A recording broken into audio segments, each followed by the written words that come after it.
अजो भी सभी वेलकम टू लो। अजो भी सभी वेलकम टू लो। मैं कृष्ण दत्त आपका अपने यूट्यूब चैनल और आपके अपने application physics by Krishna Dutt के सब में स्वागत करता हूं। अजो भी सभी एक बार बता दो मेरी वॉइस और डिस्प्ले कैसी आ रही है आप सभी को। जल्दी से बताओ भाई। तो हमारी जो सीरीज चल रही थी solid state and nuclear physics, आज हमारी ये नई यूनिट चलेगी। एक बार सभी थंब कर दो। ठीक है भाई, एक बार सभी थंब कर दो भैया। एक बार जुड़ जाओ सभी। एक बार सभी जुड़ जाओ भैया।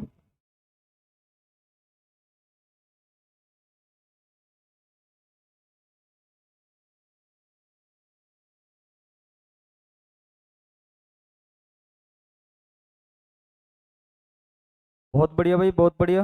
एक बार जल्दी से बताओ, कोई दिक्कत समस्या तो ना किसी को भी। अच्छा, आज टेक्निकल इशू की वजह से आज थोड़ा लेट हो गया, तो सॉरी सभी को।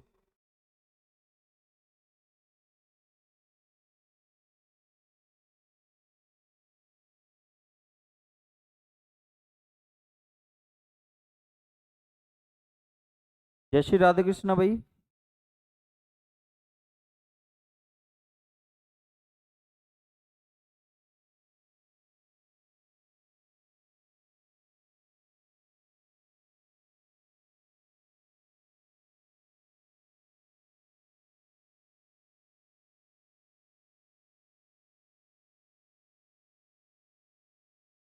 एक बार सभी जुड़ जाओ भाई।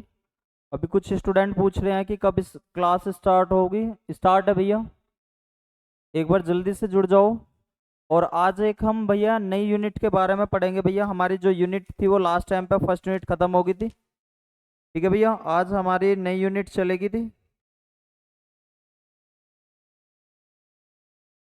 आज हमें स्टार्ट करने वाले हैं भैया। थोड़ा जय श्री राधे कृष्णा भाई। आज सभी एक बार। ठीक है भाई। आज हम देखो, सेकंड यूनिट को मैं बाद में करा दूंगा आपको। यूनिट थर्ड इसकी इंपॉर्टेंट है, पहले सेकंड तब समझ में आओगे जब आपको थर्ड और फोर्थ समझ में आ जाएगी। ठीक है भैया। तो मैं आपकी यूनिट थर्ड करा रहा हूँ। यूनिट थर्ड करा रहा हूँ स्टार्ट। ठीक है भैया। अच्छा, लेक्चर नंबर बताना कौन सा है ये। लेक्चर नंबर बताना, आई होप कि 11 हो। ठीक है, एक बार लेक्चर नंबर बताओ कौन सा है ये।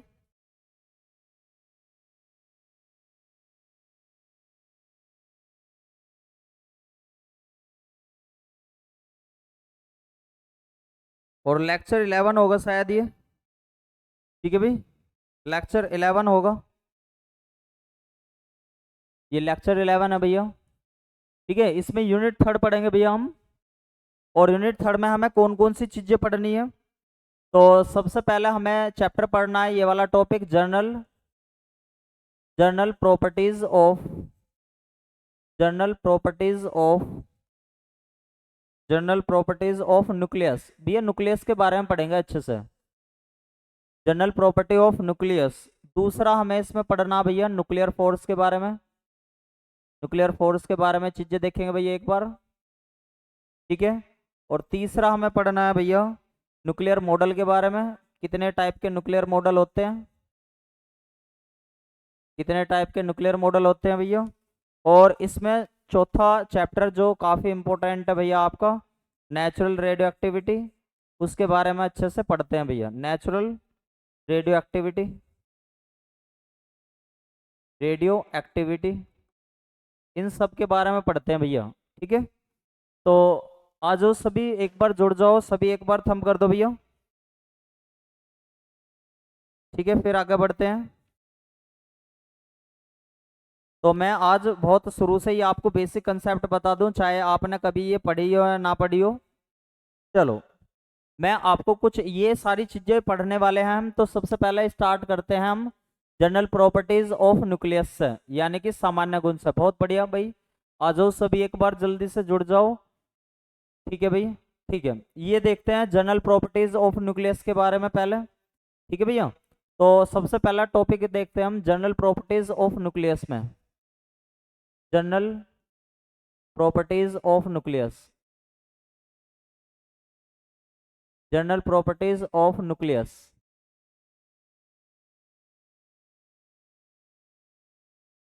General properties of nucleus. ठीक है भाई, ठीक है भाई। आ जाओ सभी, एक देखो भाई, अगर मैं आपसे कहने लगूं, पहले सबसे पहले हमें ये समझना पड़ेगा भैया कि न्यूक्लियस कहाँ पे लाई करता है और कहाँ कहाँ पे ये सारी चीजें होती हैं। तो बेसिक आइडिया देता हूँ मैं आपको, पहले कुछ कुछ बेसिक आइडिया समझ लो ध्यानपूर्वक। ठीक है भैया, बेसिक आइडिया ऑफ न्यूक्लियस। एक बार न्यूक्लियस के बारे में अच्छे तरीके से देखते हैं। अच्छा, जो कोई हिंदी मीडियम के स्टूडेंट है, न्यूक्लियस को बोलते हैं भैया नाभिक। न्यूक्लियस को बोलते हैं हम नाभिक। ठीक है भाई, तो इसकी कुछ बेसिक आइडिया आपको देता हूँ बहुत अच्छे तरीके से, ध्यान से समझना मेरी बात को, क्या बता रहा हूँ। देखो भाई, अगर मैं आपसे कहने लगूँ जितने भी इस संसार में हमारे मैटर हैं, जितने भी द्रव्य हैं, वे किससे मिलकर बने हुए हैं, तो आप कहोगे मेड बाई एटम, यानी कि एटम से मिलकर बने हुए हैं, परमाणु से मिलकर बने हुए हैं जितने भी हमारे द्रव्य हैं।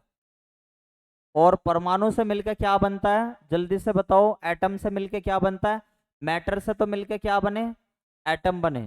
ठीक है भैया, या आप ऐसे कह सकते हो, अगर ये वाली बात आपको समझ में ना आई हो, कि किसी भी एटम में छोटे छोटे पार्टिकल होते हैं, किसी भी एटम में, यानी कि छोटे छोटे पार्टिकलों से, स्मॉल पार्टिकलों से मिलकर क्या बना हुआ होता है भैया, एटम होता है।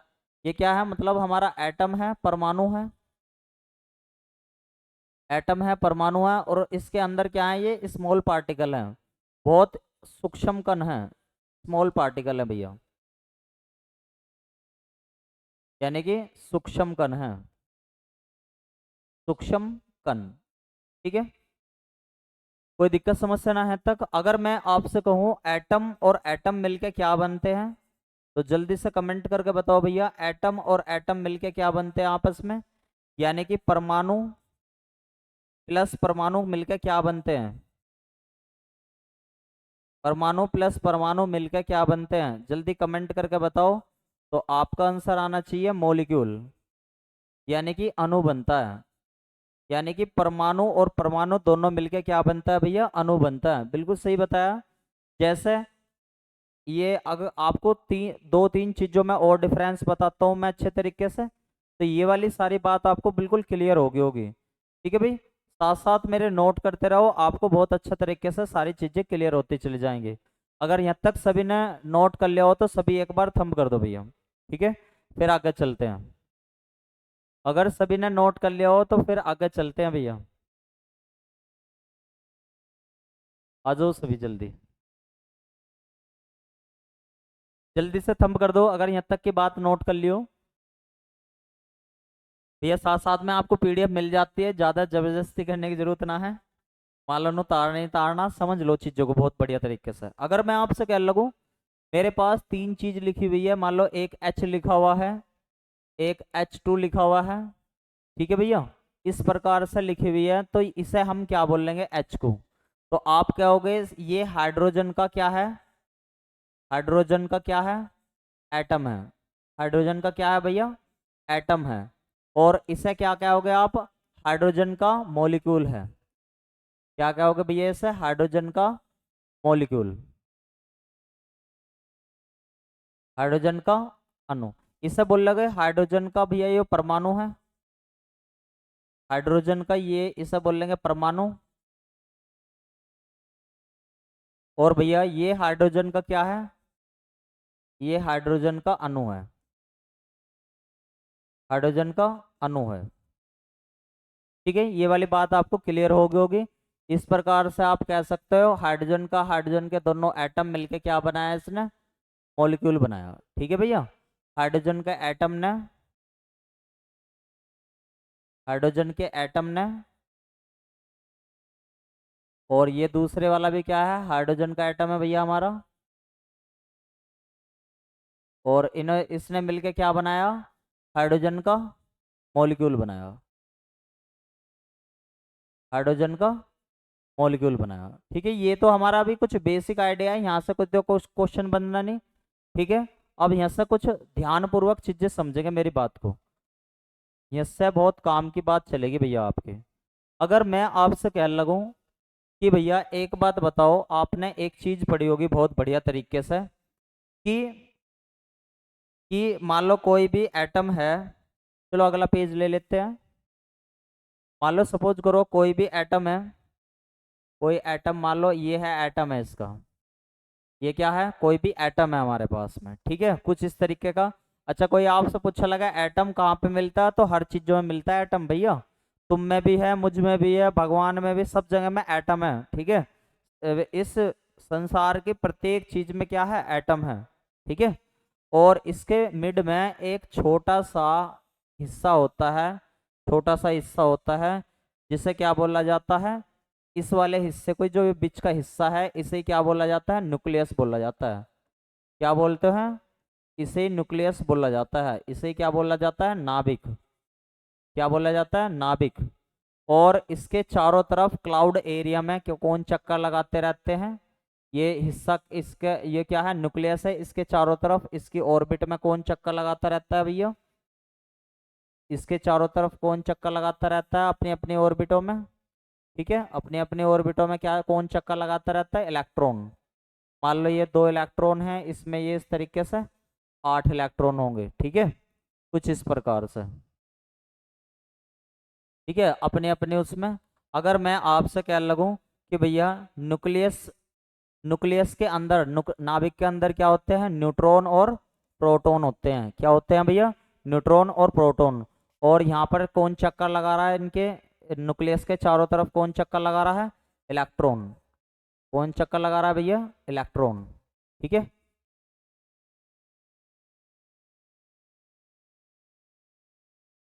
तो आपको बताना रहेगा, एक बात ध्यान से समझेंगे कि भैया न्यूक्लियस के अंदर कौन कौन सी चीजें होती हैं, न्यूक्लियस के अंदर,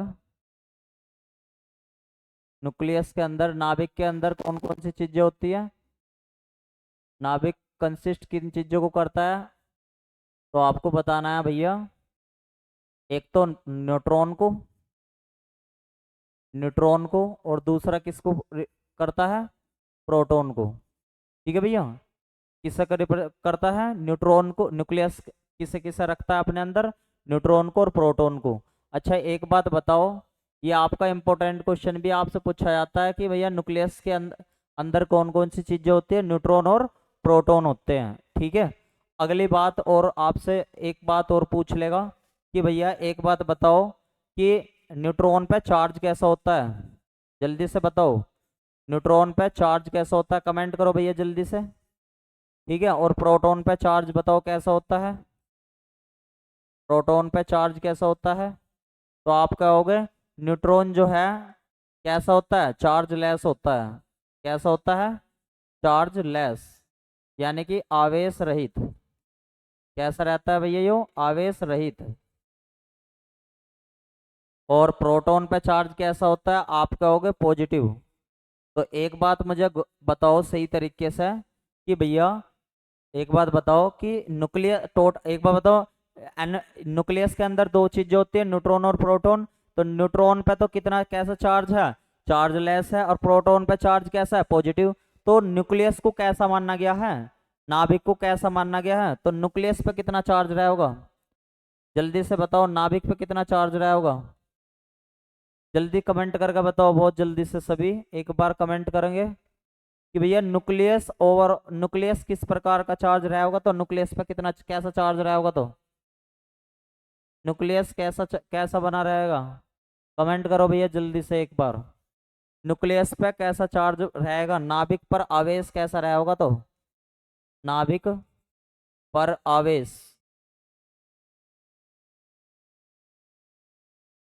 नाभिक पर आवेश कैसा रहा होगा, बिल्कुल सही बताया एक बच्चे ने, तभी एक बार कमेंट करो। यानी कि ओवरऑल न्यूक्लियस पे देखा जाए तो चार्ज कैसा रहा होगा, पॉजिटिव। कैसा रहा होगा भैया, पॉजिटिव। तो इसी वजह से न्यूक्लियस को कैसा माना जाता है, पॉजिटिव चार्ज, पॉजिटिवली चार्ज। अच्छा एक बात बताओ, इसके चारों तरफ जो ये इलेक्ट्रॉन चक्कर लगा रहे हैं, इस पर कैसा चार्ज रहा होगा, यानी कि चार्ज ऑफ इलेक्ट्रॉन पे कितना चार्ज रहा होगा, तो आप कहोगे भैया इलेक्ट्रॉन पे चार्ज रहा होगा नेगेटिव, इलेक्ट्रॉन पे चार्ज कैसा रहा होगा, नेगेटिव। तो इस प्रकार से आप देखोगे ये पूरा टोटल ओवर, बीच में तो पॉजिटिव चार्ज और चारों तरफ कैसा है, नेगेटिव चार्ज। तो एटम पे चार्ज कैसा रहा होगा, एटम कैसा रहा होगा, ऑप्शन है आपके पास, जल्दी से कमेंट करके बताओ। एटम कैसा रहा होगा? एटम रहा होगा पहला पॉजिटिव रहा होगा एटम, ऑप्शन है आपके पास। दूसरा नेगेटिव रहा होगा।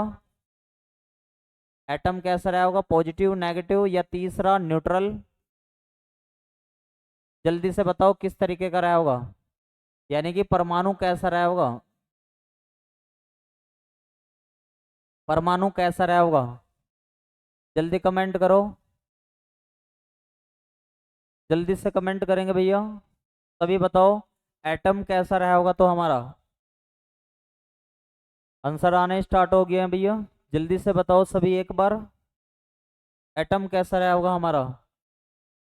सभी को आंसर देना अनिवार्य है भैया, जितने भी आप देख रहे हो लाइव क्लास। तो हमारा एटम रहा होगा, एक बात बताओ, बीच में हो गया पॉजिटिव और इलेक्ट्रॉन हो गया नेगेटिव, तो जितना पॉजिटिव चार्ज बीच में रहा होगा उतना ही नेगेटिव चार्ज बाहर रहा होगा। तो इसका मतलब है इस पे एटम पे कैसा चार्ज रहा होगा? न्यूट्रल। यानी कि ध्यान रखना हमेशा एटम कैसा होता है? न्यूक्लियर न्यूट्रल चार्ज का, ठीक है भैया। यानी कि परमाणु पर, यहाँ पे लिख देता हूं मैं, परमाणु उदासीन होता है। परमाणु उदासीन होता है। कैसा रहा होगा भैया? परमाणु उदासीन होगा। यहाँ तक कि ये सारी बात एक बार नोट कर लो और सभी बताओ जल्दी से। क्या सभी को ये वाली बात समझ में आ गई? थंब कर दो भैया एक बार, एक बार सभी थंब कर दो भैया, ठीक है। अगर ये सारी बात आपने नोट कर लियो और समझ में आ गई हो तो सभी एक बार थंब कर दो भैया, ठीक है, जल्दी से।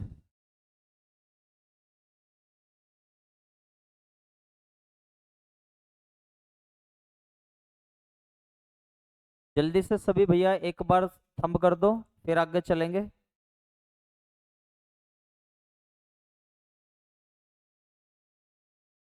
यहाँ तक की बात हमें बिल्कुल क्लियर समझ में आ गई है।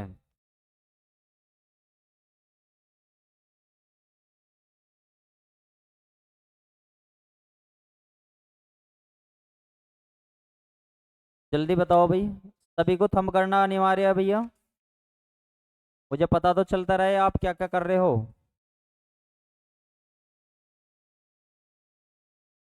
ठीक है, बहुत बढ़िया। चलो आगे बढ़ते हैं, अभी बेसिक आइडिया ही ले रहे हैं हम। अगर मैं आपसे कहने लगूं, अगर मैं आपसे कहने लगूं कि भैया एक बात बताओ, एक बात बताओ कि इनकी डिस्कवरी किस किस ने करी?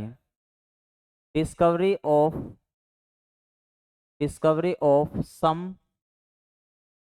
फंडामेंटल, फंडामेंटल पार्टिकल, यानी कि मूल कणों की डिस्कवरी किस किस ने करी भैया? ठीक है, फंडामेंटल यानी कि पार्टिकलों की डिस्कवरी किसने करी?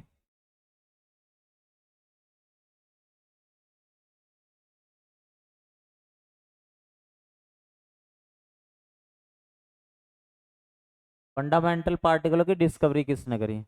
तो आप सभी एक एक अच्छे तरीके से जानते होंगे, अगर मैं आपसे कहूं discovery of, discovery of electron की किसने करी, तो आप कहोगे जे जे टॉमसन ने। जे जे टॉमसन लिखा हुआ है कहीं या टॉमसन आवा है? ठीक है भाई। Discovery of proton, discovery of proton, जल्दी से कमेंट करके भी बताते रहो, ठीक है भाई। तो रदरफोर्ड, रदरफोर्ड, ठीक है भाई। और न्यूट्रॉन की discovery of neutron, discovery of neutron, तो आप क्या होगे किसने? चैडविक ने, चैडविक ने, ठीक है भैया। अच्छा एक बात बताओ, अगर मैं आपसे क्या लगूं, आपसे पूछने लगूं charge of, charge of electron पे, यानी कि इलेक्ट्रॉन पर आवेश, इलेक्ट्रॉन पर आवेश कितना रहा होगा? जल्दी कमेंट करके बताओ, इलेक्ट्रॉन पर आवेश कितना रहा होगा? जल्दी से बताओ। तो इलेक्ट्रॉन पे आवेश जो रहा होगा माइनस के ई। ठीक है भैया, कितना रहा होगा माइनस के ई, इसका मतलब है -1.6 मल्टीप्लाई -19 कूलम। ठीक है भैया, याद रखनी है ये वाली बात। आगे देखो भाई, चार्ज ऑफ प्रोटॉन कितना रहा होगा। चार्ज ऑफ प्रोटॉन यानी कि प्रोटॉन पर आवेश, प्रोटॉन पर आवेश। तो आप कहोगे इस पर आया होगा प्लस के ई, यानी कि 1.6 मल्टीप्लाई 10⁻⁻19 कूलम। ठीक है भैया। और charge of, charge of neutron यानी कि न्यूट्रॉन पर आवेश। जल्दी कमेंट करके बताओ कितना होगा। तो आप कहोगे 0। ठीक है भैया, यहाँ तक ये बताओ सभी को, यहाँ तक क्लियर है ये वाली बात। एक बार सभी थम कर दो, फिर आगे चलते हैं भैया। ठीक है, फिर आगे चलते हैं। जल्दी से बताओ, किसी को कोई दिक्कत समस्या तो ना है यहाँ तक। बिल्कुल सही बताया है। एक बच्चे ने इनकी ट्रिक भी बताई है, ईंट पर नाच। बहुत बढ़िया, ईंट पर नाच, बिल्कुल सही बताया ट्रिक, एकदम बढ़िया। E4 होता है इलेक्ट्रॉन और T4 होता है थॉमसन। ठीक है भैया, और पैसा होता है प्रोटॉन और रैसा होता है रदरफोर्ड, रदरफोर्ड। नैसा होता है न्यूट्रॉन और चैसा होता है चैंडविक।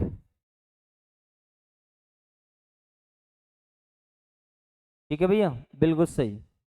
एक बार सभी यहाँ तक की बात को थंब कर दो, फिर आगे चलते हैं। आपको और कुछ बेसिक आइडिया बताता हूँ न्यूट्रॉन की थ्योरी से रिलेटेड, फिर आपको इसके क्वेश्चंस करने में, इसकी चीज़ों को समझने में कोई दिक्कत समस्या ना होने की। एक बार सभी थंब कर दो, फिर आगे चलते हैं भैया। बिल्कुल सही, बिल्कुल सही।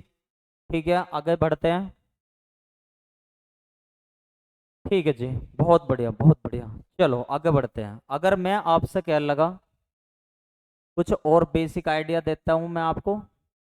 अगर मैं आपसे कहने लगा कि भैया जल्दी से बताओ 2H4 जो है हमारा, इसे क्या बोला जाता है। इसे आप हीलियम पार्टिकल भी बोल सकते हो, इसे आप क्या बोल सकते हो, हीलियम पार्टिकल भी बोल सकते हो, या फिर इसे बोल सकते हो अल्फा पार्टिकल। क्या बोल सकते हो, अल्फा पार्टिकल। तो जल्दी से बताओ इस पे चार्ज कितना होगा। चार्ज ऑफ अल्फा पार्टिकल यानी कि चार्ज ऑफ अल्फा पार्टिकल। जल्दी से कमेंट करेंगे भैया, चार्ज ऑफ अल्फा पार्टिकल कैसे आप निकालते हो। ठीक है, जल्दी से। तो मैं आपसे यदि यहाँ से पूछने लगूं कि 2H4 में कितने प्रोटॉन, कितने तो प्रोटॉन होंगे और कितने न्यूट्रॉन होंगे, कितने न्यूट्रॉन होंगे और कितने इसमें इलेक्ट्रॉन होंगे, तो जल्दी से कमेंट करके बताओ आंसर एक बार। तो 2H4 में कितने प्रोटॉन और कितने न्यूट्रॉन और कितने इलेक्ट्रॉन रहेंगे, जल्दी से बताएंगे भाई सभी।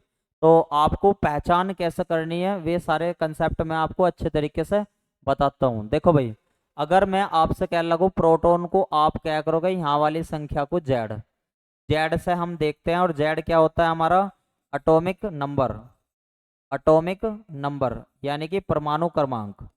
यानी कि जितना परमाणु क्रमांक होगा, जेड जितना होगा, उतने ही इसमें प्रोटॉन होंगे। तो कितने इसमें दिखाई दे रहे होंगे आपको, इसमें आप कहोगे 2 इसमें प्रोटॉन हो गए। ठीक है भैया, इलेक्ट्रॉन कितने हो गए भैया इसमें, तो जितने पी उतने ही इलेक्ट्रॉन। पी का मतलब जितने प्रोटॉन, जितने प्रोटॉन उतने ही क्या होंगे इसमें, इलेक्ट्रॉन। तो जल्दी से बताओ इसमें कितने प्रोटॉन थे, आप कहोगे 2 प्रोटॉन थे, तो इलेक्ट्रॉन भी कितने होंगे, 2 होंगे। ठीक है, न्यूट्रॉन कैसे निकाल लेंगे भैया, चार्ज ऑफ अल्फा। ठीक है, देखो भाई न्यूट्रॉन कितने होंगे, अगर मैं आपसे कह लगूँ न्यूट्रॉन कैसे निकाला जाएगा, तो न्यूट्रॉन का कंसेप्ट अभी बताता हूँ। देखो ऐसे निकाला जाएगा, इस वाले को बोलते हैं जेड, इस वाले को क्या बोलते हैं, जेड।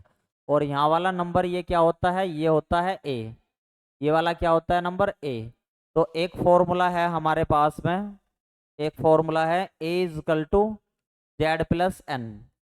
अब भैया ए क्या है हमारे पास में, तो where where A equal to atomic मास।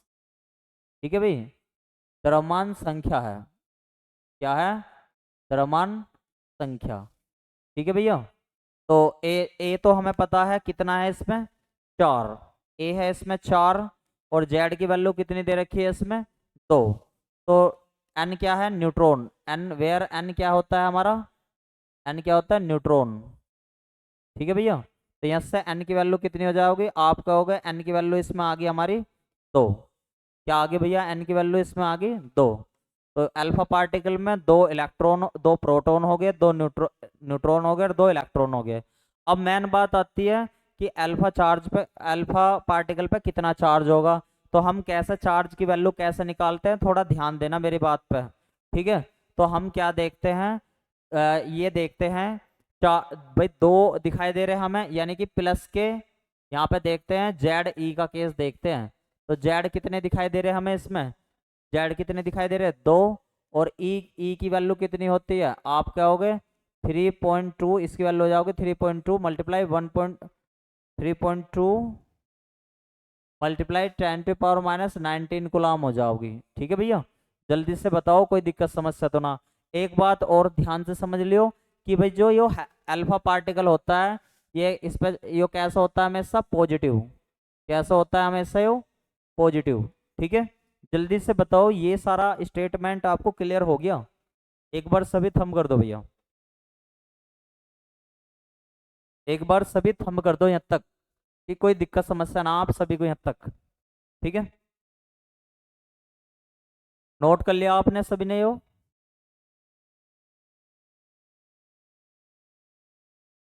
जल्दी बताओ भाई।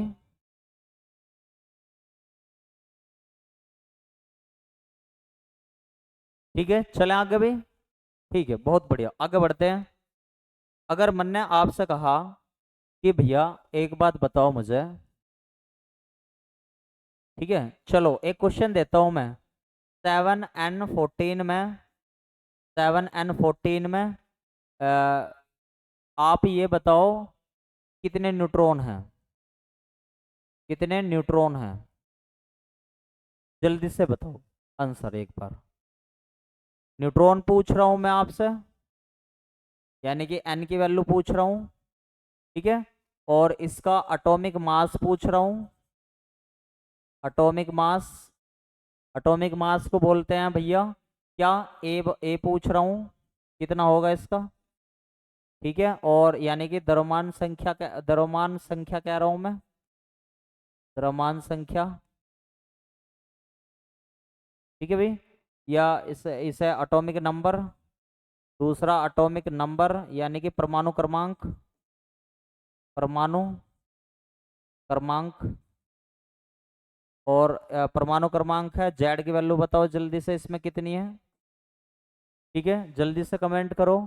बिल्कुल सही आंसर आ रहे हैं भैया। जेड की वैल्यू तो आपको पता ही लगी होगी, जेड की वैल्यू तो ये रही 7 है इसमें। ठीक है भैया, कितनी है, 7 है ये रही। ठीक है।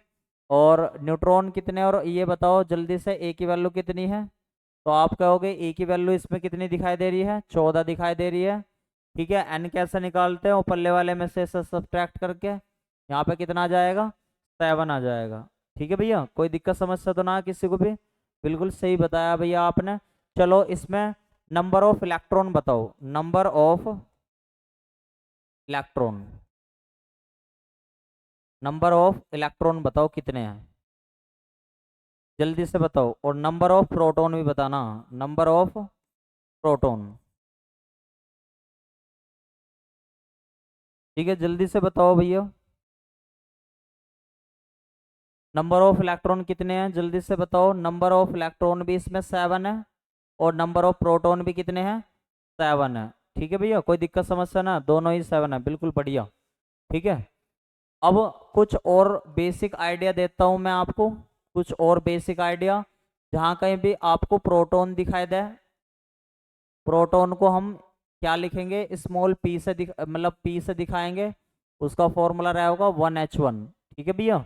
और जहां कहीं भी आपको न्यूट्रॉन कह दूं मैं, न्यूट्रॉन, तो उसे मैं रिप्रेजेंट करूंगा स्मॉल डी से, इसे कहूंगा 1H2।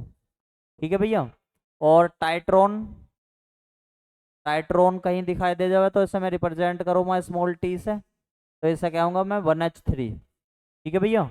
और अगर मैं क्या लगूं अल्फा पार्टिकल, अल्फा पार्टिकल क्या लगूं मैं, ठीक है, या फिर हीलियम पार्टिकल क्या लगूं, तो मैं उसे लिखूंगा हीलियम पार्टिकल, अगर क्या लगूं मैं, इसे लिखूंगा मैं क्या 2He4। ठीक है भैया। और अगर मैं आपसे क्या लगूं, मुझे न्यूट्रॉन निकला, न्यूट्रॉन, तो मैं स्मॉल n लिख के और मैं लिखा करूंगा 0N1। ठीक है भैया, यहाँ तक तो कोई दिक्कत समस्या ना किसी को भी, एक बार सभी यहाँ तक का नोट कर लो। अब हम बहुत अच्छे तरीके से इन बेसिक आइडिया पे आ गए हैं। ठीक है भैया, जल्दी से बताओ, कोई दिक्कत समस्या तो ना किसी को भी।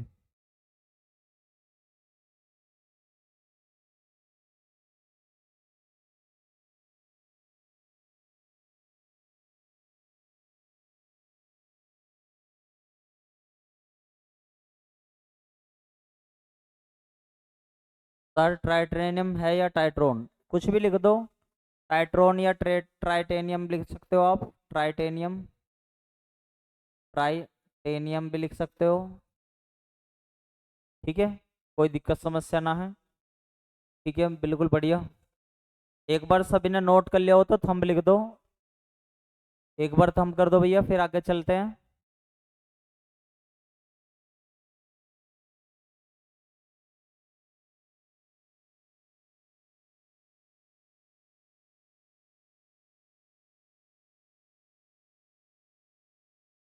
ठीक है भाई, आगे चलते हैं।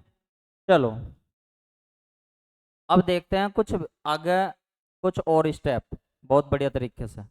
अच्छा, मैं आपको कुछ एटम के बारे में, कुछ थ्योरी के बारे में बताने जा रहा हूँ, कैसे कैसे काम हुई थी, मतलब कैसे कैसे हमें चीज़ों को बारे में पता चला था।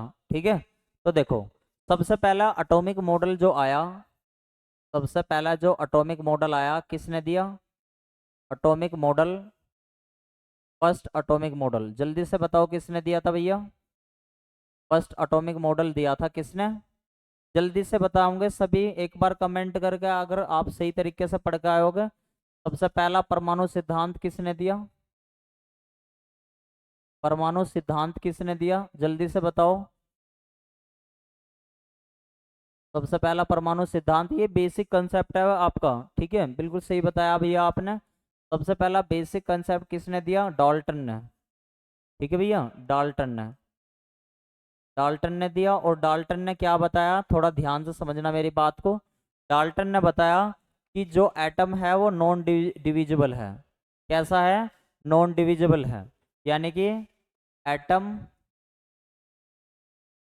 Is N, atom is A, या ऐसे ऐसे लिख लो, atom is non divisible, non divisible मानना उसने। ठीक है भाई, अकॉर्डिंग टू डॉल्टन, यानी कि अविभाज्य कण है, यानी कि उसे विभाजित नहीं करा गया। सबसे शुरुआत में अविभाज्य कण माना, अविभाज्य कण माना किसने, डॉल्टन ने, किसने, डाल्टन ने, किसे, एटम को। ठीक है भैया, ओरली ऋषि कनादमुनि, ठीक है, बिल्कुल सही बताया भैया। ठीक है, ये जो एटम है हमारा, ये किसने बताया था, मतलब अविभाज्य कण माना गया, किसने बताया था, डाल्टन ने। लेकिन बाद में हमने चीजें, अब आजकल हम पढ़ते हैं तो क्या पढ़ते हैं डाल्टन के बारे, मतलब उसके एटम के बारे में, कि भैया एटम तो डिविजिबल है, उसके अंदर पॉजिटिव है और उसके चारों तरफ चक्कर लगा रहे हैं। लेकिन उस समय पर जब डाल्टन आया था तो उसने बताया था कि एटम को डिवाइड नहीं करा जा सकता भाई। ठीक है, तो ये आई थी, बिल्कुल सही। अच्छा, एक बार और बताऊं, एटम के बारे में सबसे पहला थ्योरी जो दी थी, हमारे एक साइंटिस्ट थे, कनाद मुनि, एक कनाद मुनि थे, उन्होंने सबसे पहले एटम के बारे में थ्योरी दी थी। लेकिन ये लेख नहीं लिख पाए, इस वजह से इनका नाम नहीं हुआ। तो इस वजह से हम कह देते हैं कि ओरली अगर बात करने लगा तो किसने बताया एटम के बारे में, मतलब कनाद मुनि ने। डाल्टन के बाद कौन आए, फिर जल्दी से बताओ डाल्टन के बाद कौन आया, जल्दी से बताओ डाल्टन के बाद कौन आया, किसका मॉडल आया। तो आप कहोगे फिर आए थॉमसन साहब, थॉमसन मॉडल। कौन आए, थॉमसन मॉडल। उन्होंने बताया कि भैया जो हमारा एटम है ना, एटम है उसके अंदर जो रेड पार्ट है, कैसा है रेड पार्ट जो है, ये जो कुछ ये रेड हिस्सा जो दिखाई देगा ये, ठीक है, ये वाला जो हिस्सा है, ये तो है ज़्यादातर हिस्सा इसका पॉजिटिव है। क्या है, ज़्यादातर हिस्सा कैसा है, इसका पॉजिटिव है। जैसे एक तरबूज का मॉडल आता है, ठीक है, तरबूज का प्लम मॉडल, प्लम प्लकिंग नाम सुना होगा आपने। एक उन्होंने क्या कहा कि जो एटम है, जिस प्रकार से तरबूज में क्या होता है, तरबूज में ये जो लाल हिस्सा होता है ना ज़्यादा पॉजिटिव का, ठीक है, हाँ, तो इसी प्रकार से पॉजिटिव का, जैसे जैसा मान लो हमारे पास तरबूज होता है, और ये वाला जो लाल वाला हिस्सा उन्होंने क्या बताया, पॉजिटिव चार्ज, पॉजिटिवली चार्ज। भैया उन्होंने बता दिया था कि ये डिविजिबल है, एटम जो है डिविजिबल है, यानी कि बिल्कुल सही बताया भैया, वाटरमेलन मॉडल, ठीक है, यानी कि वाटरमेलन मॉडल भी कह सकते हैं इसे, वाटरमेलन, वाटरमेलन मॉडल या प्लम्पिंग मॉडल भी बोल देते हैं, ठीक है। तो उसने उन्होंने बताया था कि भैया जिस प्रकार से जो एक तरबूज के अंदर लाल हिस्सा होता है वो पॉजिटिव चार्ज होता है, और उसके अंदर जैसे बीज फंसे होते हैं ना, बीज जो ये फंसे होते हैं, ये कैसे होते हैं, ये नेगेटिव चार्ज होता है, ये कैसा होता है, नेगेटिव चार्ज होता है। तो इसका मतलब है क्या हो गया कि थॉमसन ने इस मॉडल को, इन्होंने तो कहा एटम कुछ नहीं है, मतलब अपने आप में नॉन डिविजिबल है, लेकिन इन्होंने क्या माना,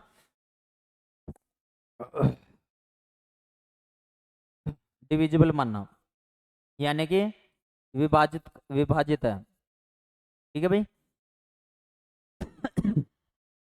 लेकिन अभी तक भी किसकी कौन सी थ्योरी के बारे में पता नहीं चला, अभी तक बस हमें एटम पता लगा।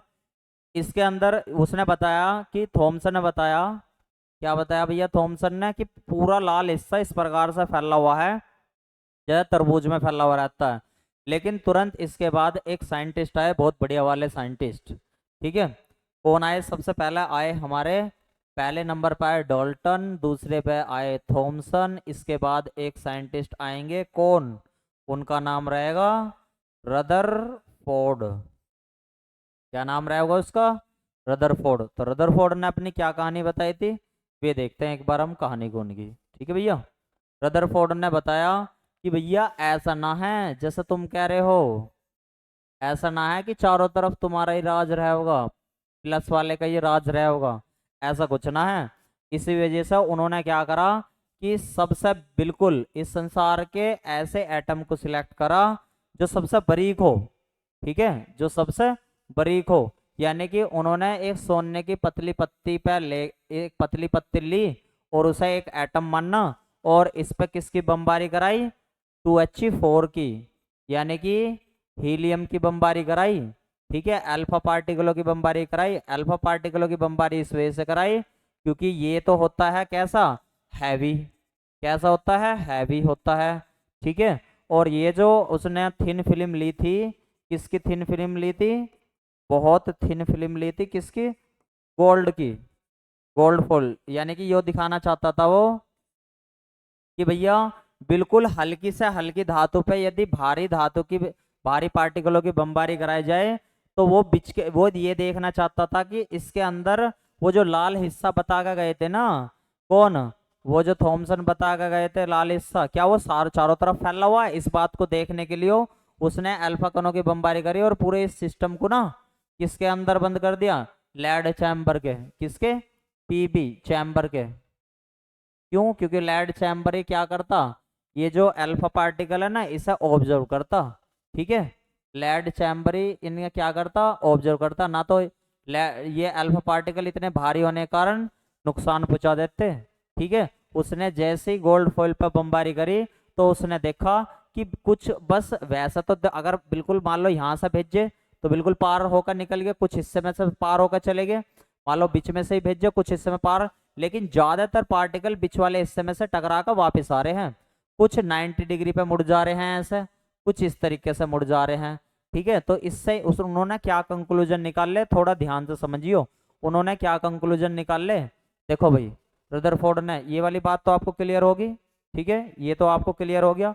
रदरफोर्ड ने क्या कंक्लूजन निकाल ले कि ऐसा है भैया, थॉमसन तो ये बताकर चले गए थे कि चारों तरफ फैला हुआ है पॉजिटिव चार्ज, लेकिन पॉजिटिव चारों तरफ ना फैला हुआ, केवल कुछ ही हिस्से में, बीच के हिस्से में फैला हुआ है।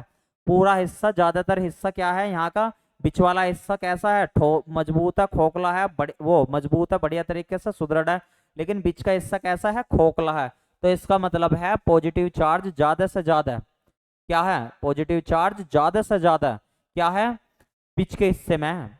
ठीक है भैया, बीच के हिस्से में। दूसरी चीज, जो ये डाइवर्ट होकर जा रहे हैं, तो इसका मतलब है यहाँ बीच वाले हिस्से में यदि पॉजिटिव है और इस पे भी चार्ज कैसा है, पॉजिटिव है, तो जब भी तो ये दूर हट रही होंगी, तो इसका मतलब है बीच वाला हिस्से पे कुछ ना कुछ पॉजिटिव चार्ज है, जब भी तो ये रैपल होती है।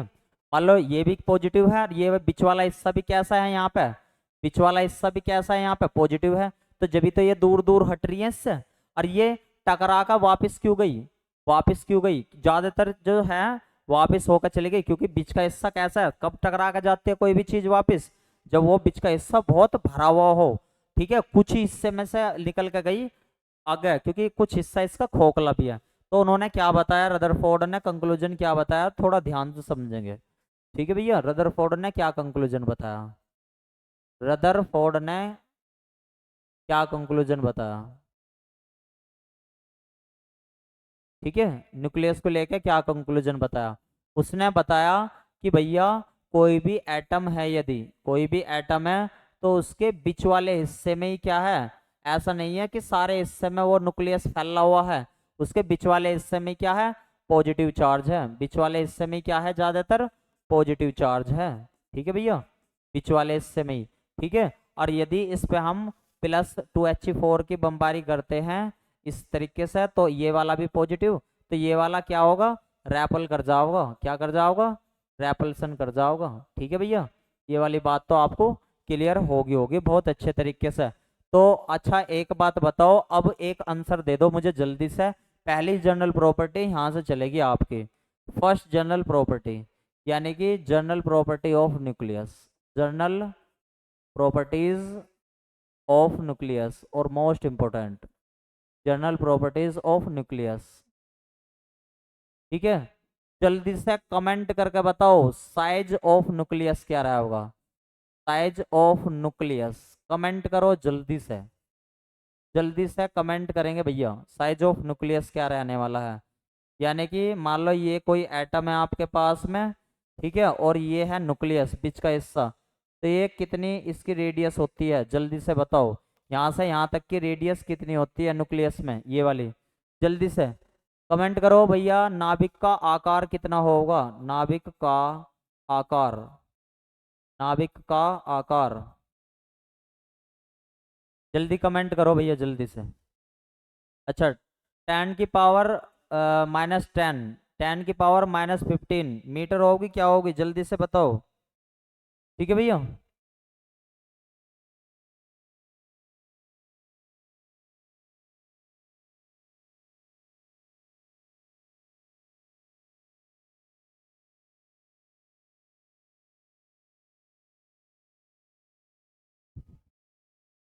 ठीक है भाई, जल्दी से बताओ कितनी होगी।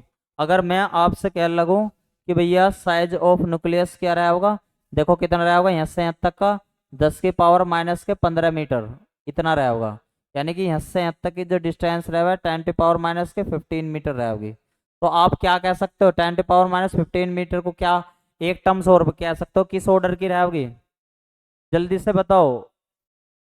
पहले ये बताओ, 10⁻⁻15 मीटर को की एक और बोलते हैं, जल्दी से क्या बोलते हैं इस डिस्टेंस को, 10⁻⁻15 मीटर को क्या बोलते हैं, जल्दी से बताओ भैया कितना होगा। और इम्पोर्टेंट है ये वाली बात, जल्दी से बताओ 10⁻15 को क्या बोलते हैं? एक फर्मी, बिल्कुल सही बता रहा, बिल्कुल। एक एफएम, एक फर्मी। फेमटोमीटर, एक फेमटोमीटर भी बोलते हैं भैया, ठीक है भैया, या एक फर्मी, ऐसा भी आ सकता है लिखा हुआ, ठीक है। यहाँ तक का जल्दी से बताओ, कोई दिक्कत समस्या तो ना है किसी को भी? चले भाई, यहाँ तक नोट कर लिया सभी ने? चलो, अगर मैं आपसे कह लगूं कि भैया साइज ऑफ एटम कितना रहा होगा, न्यूक्लियस का तो देख लिया, यहाँ से यहाँ तक का तो हमने देख लिया इतना होता है, लेकिन यहाँ से लेके यहाँ तक की डिस्टेंस कितनी रह होगी? यहाँ से लेके यहाँ तक की डिस्टेंस तो देख ली, 10⁻15 की होगी, लेकिन यहाँ से लेकर यहाँ तक की कितनी रह होगी? तो आप कहोगे 10⁻10 मीटर, यानी कि आप कहोगे size of atom, size of atom यानी कि परमाणु का आकार कितना रहा होगा भैया? जल्दी से बताओ, परमाणु का आकार कितना रहा होगा? आप कहोगे 10⁻10 मीटर, या आप कहोगे एक एंगस्ट्रॉम, एक एंगस्ट्रॉम, ठीक है भैया। कोई दिक्कत समस्या किसी को भी? बिल्कुल सही बताया आपने। तो पहला केस तो आपको, पहली जनरल प्रॉपर्टी तो आपको बिल्कुल पता लग गई होगी। अच्छा, दूसरी जनरल प्रॉपर्टी बताओ जल्दी से। Charge of nucleus, charge of nucleus, जल्दी से। नाभिक पर आवेश, नाभिक पर आवेश, नाभिक पर कितना आवेश रहा होगा? जल्दी से बताओ। कैसे डिटरमाइन करोगे? तो आपको बताना प्लस जेड ई, ठीक है भैया, कितना रहा होगा? प्लस के जेड ई, ठीक है। वैसे तो टोटल ओवरऑल अगर कोई आपसे पूछने लगा क्या रहा होगा, टोटल ओवरऑल पॉजिटिव, कैसा रहा होगा? पॉजिटिव। लेकिन अगर फॉर्मेट में पूछने लगा तो प्लस के जेड ई, ठीक है। एक बार नोट कर लो फिर आगे चलते हैं, ठीक है भैया, एक बार नोट कर लो फिर आगे चलते हैं। अच्छा, न्यूक्लियर का साइज निकालने का क्या फॉर्मूला? जल्दी से एक बार कमेंट करो। न्यूक्लियस का साइज निकालने का, किसी भी चीज के न्यूक्लियस का अगर साइज निकालना है तो आप कैसे निकाल लोगे? जल्दी से बताओ। तो न्यूक्लियस का साइज किस प्रकार से निकाल लोगे? न्यूक्लियस के साइज का निकालने का एक फॉर्मूला है, formula of, formula of nucleus, nucleus size, जल्दी से बताओ क्या है? तो आप कहोगे R = R0 A⁻1/3, ये फॉर्मूला है भैया, ये फॉर्मूला है, एक बार सभी नोट कर लो। ये वाला रेडियस का फॉर्मूला, अभी इसके बारे में पूरा डिटेल से बताता हूँ, एक बार यहाँ तक का नोट कर लो। ये वाला इंपॉर्टेंट फॉर्मूला, ये भी आपसे पूछी गई टर्म्स है, ठीक है, न्यूक्लियस के साइज की, ये भी आपसे पूछा हुआ है टर्म्स, ये भी, यानी कि सारी टर्म्स ये इंपॉर्टेंट है भैया, सारी टर्म्स कैसे है? ये इंपॉर्टेंट है, एक बार थंब कर लो और फिर आगे चलते हैं, ठीक है भैया।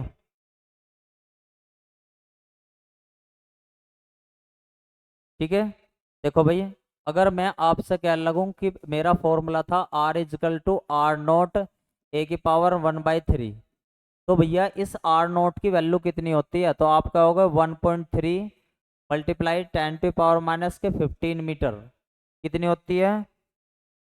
कितनी, ठीक है भैया, 15 मीटर। तो आप इसे R0 को कैसे भी कह सकते हो, आप कह सकते हो 1.3 FM भी बोल सकते हो, 3 फर्मी, ठीक है भैया, इस प्रकार से भी कह सकते हो। अगर ये वाली वैल्यू को यहाँ पे रख लगूँ मैं, तो R = क्या रहा होगा? 1.3 × A⁻1/3 FM। इस तरीके से, इस फॉर्मूले से भी हम सबकी वैल्यू निकाल सकते हैं। एक एग्जाम्पल के तौर दिखाता हूँ मैं आपको, ये एक फॉर्मेट था। एक क्वेश्चन लिखो भैया बहुत जल्दी से, ठीक है, एक क्वेश्चन लिखो बहुत बढ़िया तरीके से, जल्दी से। अगर आपसे कोई कुछ टर्म्स के लिए पूछा लगा है, नोट पॉइंट पर लिखवा रहा हूँ मैं ये वाली टर्म्स, नोट पॉइंट, कि 6C12 की लियो कितनी रहेगी? न्यूक्लियस रेडियस, न्यूक्लियस रेडियस कितनी रहेगी? तो आपको बताना है, इसका रहेगा 3 फर्मी के आसपास, 3 फर्मी के आसपास। तो और इसकी कितनी रहेगी? 92 यूरेनियम 238 की कितनी होती है भैया? तो आप क्या हो गए 8.1 फर्मी। चलो एक निकाल के दिखाओ, एक एक क्वेश्चन कराता हूं मैं आपका, ठीक है? क्वेश्चन बताना भैया, ठीक है? जल्दी से बताओ। एक क्वेश्चन है आपका, बहुत बढ़िया सा क्वेश्चन है। Find the find the nucleus radius of, question दे रखा 13Al27, ठीक है? 13Al27, जल्दी से बताओ क्या इसकी रहने वाली है, ठीक है? जल्दी से बताओ इसकी क्या रहने वाली है। कैसे निकाल लेंगे, एक बार इस फॉर्मूले में रखेंगे इस टर्म्स को। अच्छा फॉर्मूला लगाओ, आर इजिकल टू क्या फॉर्मूला आया होगा, 1.3 मल्टीप्लाई ए की पावर 1/3, ठीक है? तो आर इजिकल टू 1.3 मल्टीप्लाई, अब ए की वैल्यू देखो कितनी है, ए की वैल्यू तो ये टर्म्स होती है, तो ए की वैल्यू 27 और इसकी कितनी बनेगी 1/3। अगर इसे आप सिंप्लीफाई करके देखोगे, इसे आप सिंप्लीफाई करके देखो 1.3 मल्टीप्लाई, इसे सिंप्लीफाई करने के बाद कितना आ जाएगा 3, तो 3.9 फर्मी आ जाओगा। जल्दी से बताओ क्या सभी का ये आंसर आ गया, या आपका ऐसा भी कह सकता है 3.9 मल्टीप्लाई 10⁻⁻15 जल्दी से बताओ क्या ये सभी आंसर आ गया, बिल्कुल सही आया भैया? बिल्कुल सही आया है, एकदम बढ़िया, एकदम गजब, एकदम ठीक है। जल्दी से बताओ, यहाँ तक तो कोई दिक्कत समस्या ना है किसी को भी, ठीक है? जल्दी से बताओ, यहाँ तक तो कोई दिक्कत समस्या ना है किसी को भी।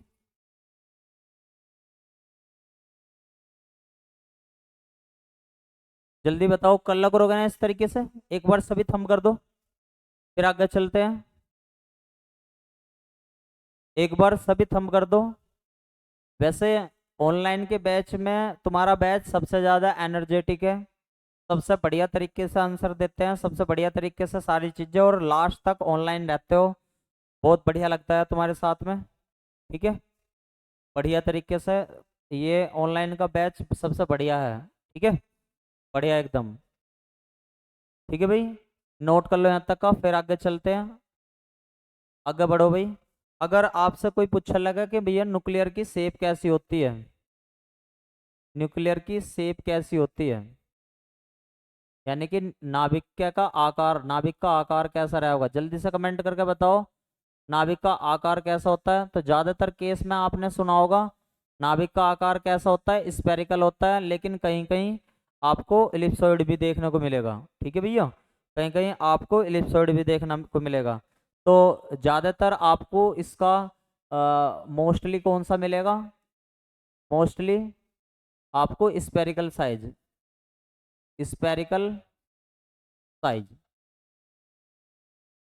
ठीक है? यानी कि गोलीय आकार, आकार का मिलेगा नाभिक, ठीक है भैया? गोला मिलेगा बिल्कुल, कुछ इस प्रकार से, मान लो कुछ इस तरीके से, ठीक है?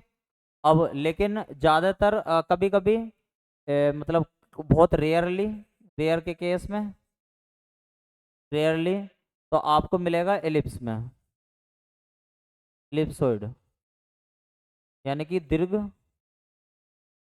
वृत्तज, कुछ फैला हुआ सा मिलेगा, कुछ इस प्रकार से, इस प्रकार से मिलेगा भैया, ठीक है? ठीक है भाई, और ऑफलाइन का सर?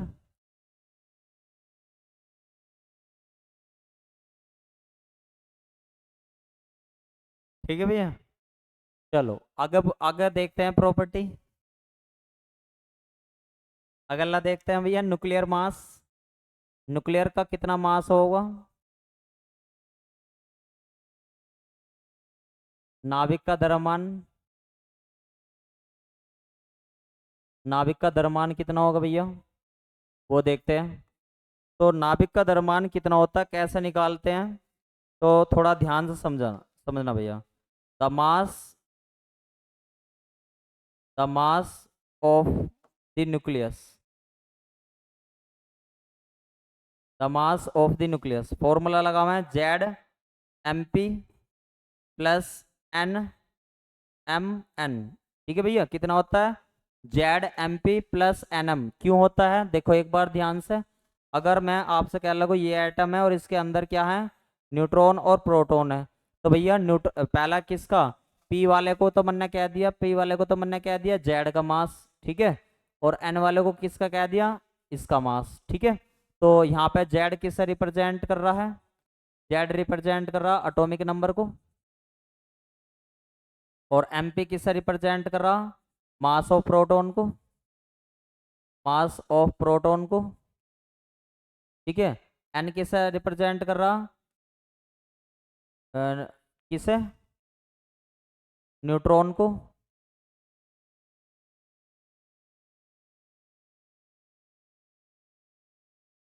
न्यूट्रॉन को, ठीक है। और ये एम एन किसे रिप्रेजेंट कर रहा, मास ऑफ न्यूट्रॉन को, मास ऑफ न्यूट्रॉन को, ठीक है। ये नोट कर लो भैया, फिर आगे चलते हैं।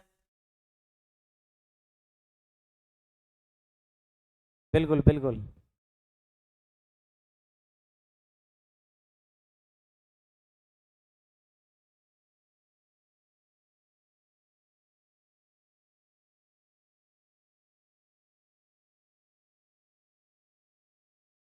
जल्दी से एक बार नोट कर लो।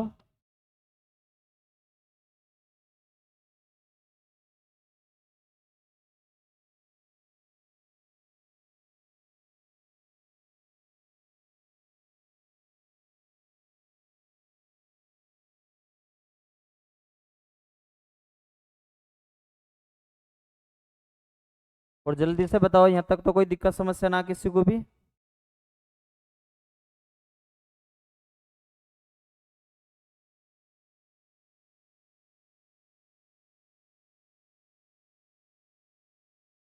अगर आपसे कोई पूछने लगा है कि न्यूक्लियस में कितने परसेंट के लगभग मास में होता है, तो बहुत 99% मास जो है न्यूक्लियस में इकट्ठा हुआ रहता है एटम का। एटम का सबसे ज़्यादा 99% मास किस में रहता है, न्यूक्लियस में, ठीक है, बीच में ही रहता है। चलो आगे देखते हैं भैया। अगर मैं आपसे कह लगूँ न्यूक्लियर डेंसिटी कैसे निकाल लेंगे भैया, इसकी एक प्रॉपर्टी भी होती है, न्यूक्लियर कितना डेंस है, न्यूक्लियर, न्यूक्लियर डेंसिटी कैसे निकाल लेंगे इसकी। ये सारे पॉइंट आपसे पूछे आते हैं भैया। नाभिकीय घनत्व कैसे निकाल लोगे, नाभिकीय घनत्व कितना होगा, ठीक है भैया। तो कैसे कैसे निकाल लोगे उसके लिए एक टर्म्स देख लो। वैसे तो मैं डायरेक्टली आपको जो एग्जाम में पूछी जाओगी कितना होता है, rho N, density rho N से रिप्रेजेंट करता हूँ, कितनी होती है 1.816 multiply 10 to power 17 kilogram upon metre cube, यानी कि 1 मीटर क्यूब में इतने किलो रहेगा, ठीक है भैया। ये इसकी डेंसिटी होगी। निकालते कैसे हैं एक बार देख लो भैया, एक बार देख लो। तो रो एन डेंसिटी का क्या फॉर्मूला होता है, डेंसिटी इज इक्वल टू होता है घनत्व बराबर द्रव्यमान बटे आयतन। Density is equal to nucleus mass, nucleus mass upon nucleus volume, nucleus volume, ठीक है। ये घनत्व बराबर द्रव्यमान बटे आयतन। अच्छा एक बात बताओ जल्दी से मुझे एक बार, अगर मैं आपसे कह लगूँ न्यूक्लियस मास कितना होता है, तो ए एम एन होता है, ए एम एन। और न्यूक्लियस वॉल्यूम कैसे निकालते हैं, तो आप कहोगे 4/3 पाई आर क्यूब, ये होता है हमारे पास पाई आर क्यूब। लेकिन यहाँ से टर्म्स की वैल्यू चेंज भी तो होगी, कैसे चेंज होगी देखो एक बार ध्यान से। तो ए एम एन और 4/3, 4/3 पाई, इस आर की पावर 3 की वैल्यू कितनी रखेंगे भैया, जल्दी से बताओ। आप कहोगे आर नोट ए की पावर 1/3 रखोगे, ठीक है भैया, ए की पावर 1/3 रखोगे। जल्दी से इन सभी वैल्यू को रखना जरा, और बताओ मुझे क्या क्या टर्म्स बनी आपकी, जल्दी बताओ भैया क्या क्या टर्म्स बनी।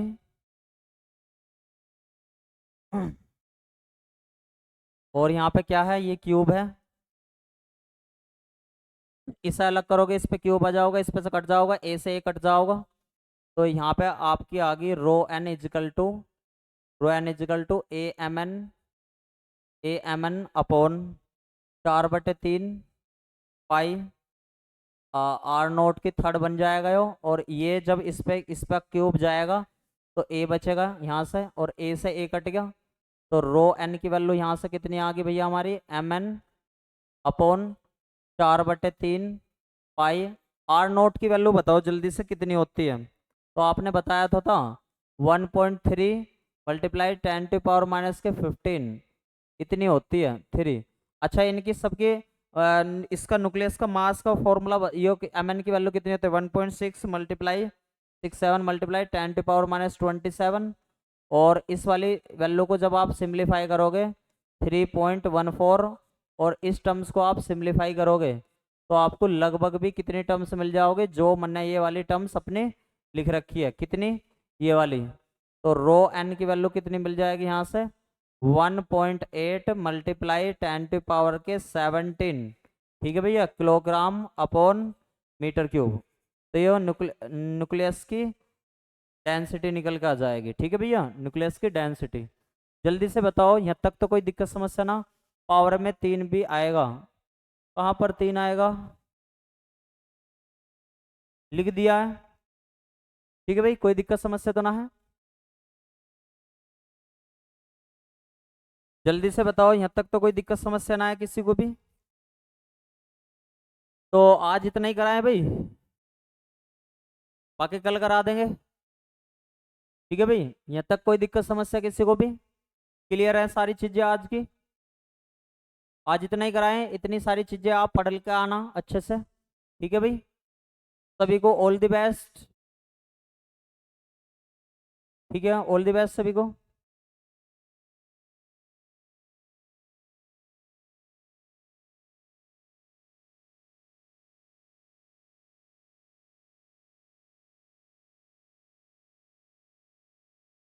जय श्री राधे कृष्ण भाई।